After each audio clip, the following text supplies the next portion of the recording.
44 օր երկինքը սև հագավ, 44 օր հողը բացեց իր սիրտը, ընդունելով ամենաթանկը։ 18-ից 20 տարեկան տղաներ,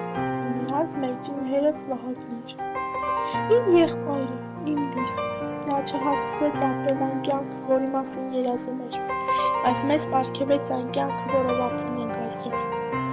Վահագնս մեկն էր այն հազարավոր լուսավոր հայորդիներից, որ կռվեցին առանց վախի, առանց հարցերի։ Նրանք գիտեին, եթե իրենք կանգ չառնեն, հողը չի կանգնի։ Նրանք գնացին հանուն մեզ, մեր գալիք սերունդերի հանուն հող ու սեր կոչված հայրենիքի։ Նրանց զինվորական բաճկոնները հինալուր են, բայց նրանց անուններն աղմկում են մեր սրտերին։ Նրանց ժպիտը մնաց նկարներում, բայց ներկայությունը մեր ամեն օրվա մեջ։ Երբ ասում եմ հայրենիք, առաջինը Վահագնս է հիշվում։ Երբ շշնջում եմ խաղաղություն, մտքումս բոլոր այն տղաներն են, որ չվայելեցին խաղաղ ապրելու իրավունքը։ Նրանք դարձան գարուն, չտեսած գարնան մեջ։ Նրանք դարձան լույս, թեև մարեցին, բայց այդ լույսը մեր սրտերի մեջ չի մարում։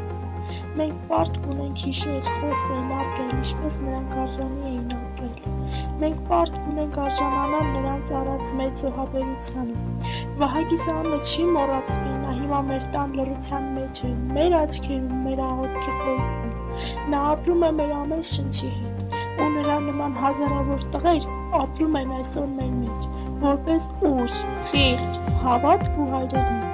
Հավերժ փառք քեզ Վահագնս, հավերժ փառք ձեզ 44 օրյայի տղեր, մեր ժողովրդի անմար լույսեր։